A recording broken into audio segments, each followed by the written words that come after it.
Yo, what's up? Stock Twits and Hit the Bid back together again.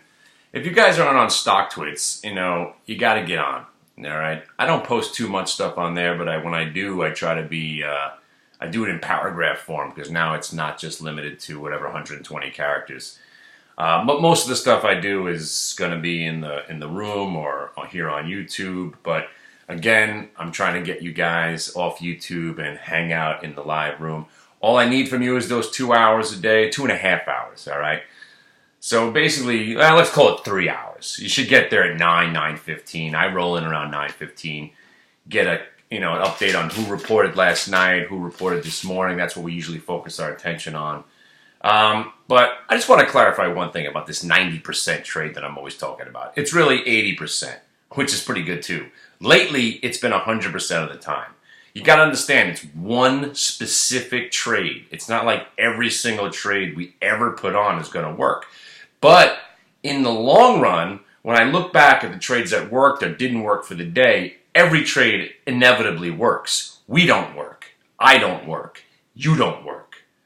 We get scared. We have a trade, we set it up, we say, okay, if we buy it here and it pulls back to here, we'll dump it for a loss. If we buy it here and it goes here, we'll take some profits. And then as soon as the money's on the line, all that goes away. Oh my God, it pulled back 1 cent, let me dump it. I think I might be wrong. If you get into a trade, commit to what you just believed in 2 minutes ago. Not now that your money's on the line, you completely forget the rules and regulations. But that's how it goes. Just like Mike Tyson said, just like we've had this conversation 10,000 times. You get punched in the face, all your plans go away. That's not the way it's supposed to be. That's why you lose money every time you put a trade on. Every time you put a trade on, you forget why you put that trade on, where your levels were, and what you were thinking 2 minutes ago. Because now you're in petrified fear for your life. So how do you solve that problem? Take your size down to the point where you don't care. And if you have no comfort level, don't trade.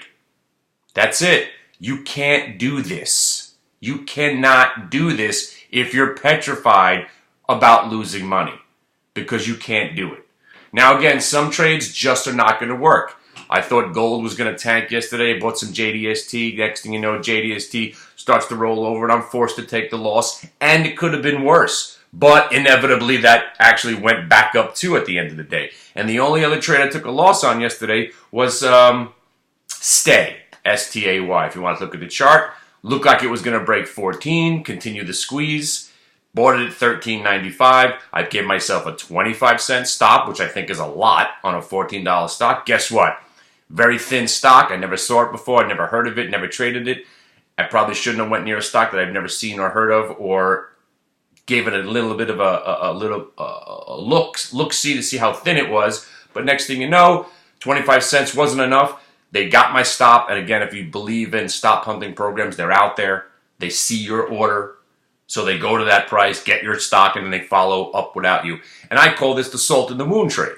And that's what I do in the room. Now, I know it's just ironic and kind of tongue-in-cheek, but it works, because usually my trades are good enough where you should at least revisit them. Now, I don't usually revisit this trade that I took a loss on. I'll usually go back to the ones that I made money on, okay? But even the stay, if you looked at it, went from $13.75 where I got stopped out up to $14.75 by the end of the day.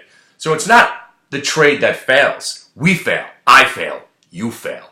And if you can't, again, if I had 200 shares, probably wouldn't have even put a stop on it. But I had 1,000 shares, and I gave myself that 25 cents. And again, it was 500 at 25, and even I gave it to 27 cents right underneath, and they still got those last 300 shares. I usually put the stops in 2 different increments. But what I found is the comfort level that I like, and again, trying to talk and trade and do this all at once is it's impossible, and I still continue to do it. That's why I'd rather just talk to you guys and help you out and never put on a trade ever again in my life because I don't have to. I don't have to. And I love helping, and I love just talking and finding new ideas for you guys and walking you through it. But it's impossible for me to do that and trade my own account at the same time. But I am still now training some new guys, and we'll see how this all progresses. Again, if you're deathly afraid to trade, you're never going to make money, no matter what. I can give you something that I guarantee is going to work. But as soon as it starts going down while your money's in it, you're going to say, not this time. Oh, Warlock, not this time. This one you're going to be wrong. And again, if something works 9 times in a row, even then you're going to say, well, I'm going to be the guy that takes the one that doesn't work. Because we all have a defeatist mentality. We're all pessimistic deep down inside. You always think something bad's going to happen when your money's on the line. But if that's your attitude, you can't do this. So I'm supplying the info. But if you're going to panic out of the trade every time I lay it out there, then you're never going to make money. I could hand you the money, it's going to just burn up in your hands. So how to do that? How to prevent yourself from doing that? You've got to take your size down to the point where you don't care. And if there is no level, then don't do this. All right, so back to the stock twits thing. I'm going to be doing my VWAP, and I'm going to be displaying this trade that works 80% of the time for the last 6 years. And I'm going to be doing, I think, a 15-minute, just quick, show you what it is, this is how it works, this is what you look for, bang, bang, bang. And then when we have some drinks in us and everybody gets a chance to toke a little bit, I'm going to come back, and I hear that they're going to let me do 15, 20 minutes of just, some stand-up. Now, I'm kind of nervous about that because I just got back doing the stand-up, and I don't know what the crowd's going to be like. If, going to be like, who the hell's this asshole trying to be funny? We're at a stock conference. But then again, if you can't lighten up in California, in San Diego at a stock conference, now again, the entire set list will be different if my wife is there, if my wife is not there. By the way, that video that I made about my wife, very, very truthful, very, very to the point. And don't be sympathetic for me. I mean, I've managed to make it work for 20 years. We're going to get through it. It's just she needs a wake-up call, all right? Because I'm, again, look at me. Handsome, charismatic, fantastic human being. Sometimes angry, yes. Sometimes playful. I'm the best. I should be appreciated as the great husband that I am. All right. And then yesterday she realized that. Oh, I'm not saying anything more. She realized it to a point. But again, we got to start taking it to the next level. And again, whatever. After 20 years, I think we both got better looking. So, I mean, shit. We should be partying our asses off because the whole shit house is going up in flames, ain't it? And she don't get it. She don't get it.